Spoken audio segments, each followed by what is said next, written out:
Hello दोस्तों, नमस्ते, प्रणाम। और आप सब कैसे हैं दोस्तों? कमेंट करके जरूर बताइएगा दोस्तों। आप सभी का स्वागत है कंचन यादव 11/12 ब्लॉग्स चैनल में। तो आप सब जाइए दोस्तों, सर्च कीजिए और अपना अपना प्यार दुलार आशीर्वाद दीजिए दोस्तों, सपोर्ट कीजिए। चैनल पे नए आए हैं तो सब्सक्राइब कर लीजिए, बेल आइकन को प्रेस कर दीजिए दोस्तों, ताकि हमारे वीडियो का नया नोटिफिकेशन आप सब तक सबसे पहले पहुंचे। तो चलिए दोस्तों, शुरू करते हैं। आज की जो वीडियो है दोस्तों, वो एकादशी के नियम के बारे में है। एकादशी का नियम क्या होता है और फल कैसे मिलता है, उसका पूरा पूरा फल हमें कैसे मिले। तो चलिए दोस्तों, वीडियो को शुरू करते हैं। कई बार चर्चा में आता है दोस्तों कि एकादशी का फल प्राप्त करना होता है, तो इसका नियम कैसे हम करें। तो इसका नियम है दोस्तों, जैसे कि एकादशी 3 दिन का नियम होता है दोस्तों।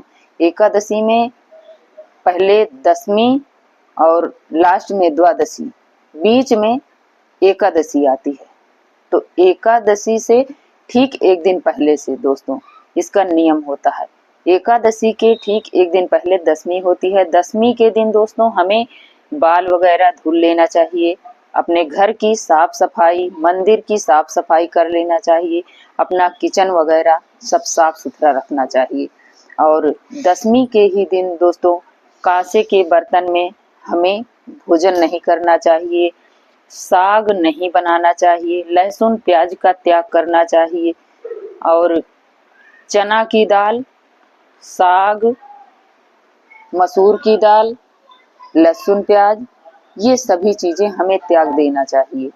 ये दशमी के दिन ही ये नियम होते हैं। दशमी के दिन से लेकर द्वादशी तक हमें ये नियम फॉलो करने होते हैं। तो इस दिन से हमें एकादशी के यदि हमें पूरा का पूरा फल प्राप्त करना है तो हमें दशमी से ही नियम का पालन करना चाहिए। तो दोस्तों, आप सबसे जो भी बताऊंगी वो बिल्कुल सही बताऊंगी। तो आप सब चैनल पे नए आए हैं तो सब्सक्राइब जरूर कर लीजिएगा दोस्तों। और तो ये रहे दोस्तों दशमी के नियम। अब हम जानेंगे एकादशी। एकादशी के दिन दोस्तों हमें सुबह भोर में उठना चाहिए और हमें स्नान ध्यान करके, यदि आपके घर में ठाकुर जी हैं तो उन्हें भी पंचामृत से उस दिन स्नान करवाना चाहिए। आप रोज डेली में आप जल से स्नान करवाओ, लेकिन जैसे पूर्णिमा है, अमावस्या है, एकादशी है, तो उस दिन हमें पंचामृत से भगवान को स्नान करवाना चाहिए। जिसके घर में गोपाल जी हैं, दूध दही घी शक्कर आदि से स्नान करवाएं और उन्हें उनका श्रृंगार करें। एकादशी के दिन दोस्तों पीले रंग का वस्त्र धारण करवाएं। फिर उसके बाद आप ठाकुर जी को, जो श्री हरि विष्णु भगवान का विग्रह हो, उस पे पीले रंग का वस्त्र बिछाकर भगवान को तिल का आसन देकर विराजमान करें।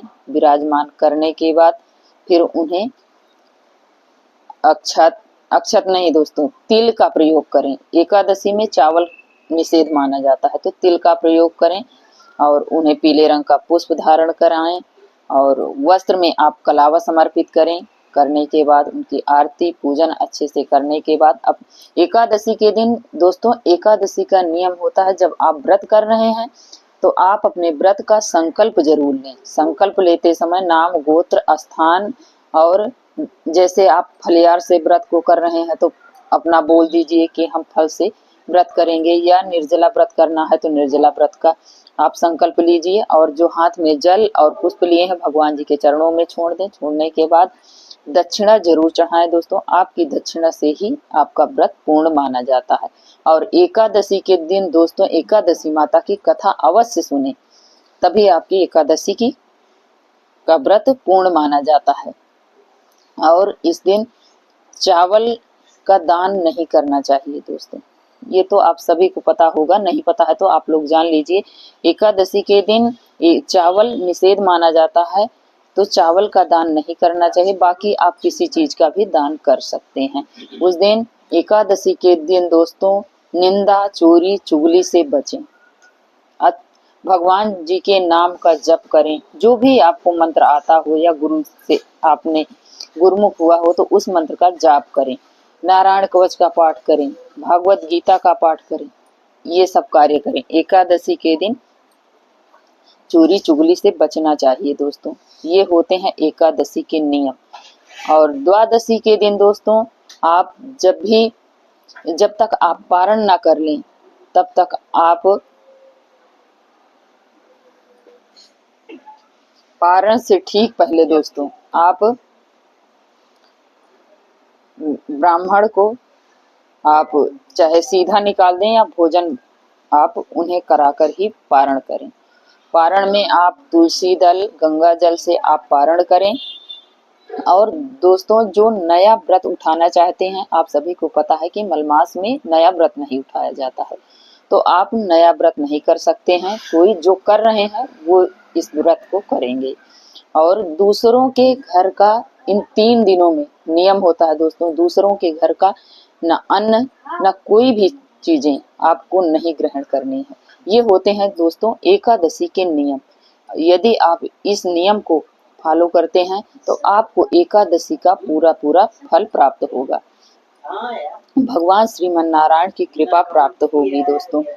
अब मिलती हूँ दोस्तों नेक्स्ट ब्लॉग वीडियो में, तब तक के लिए दोस्तों बाय बाय, राधे राधे दोस्तों।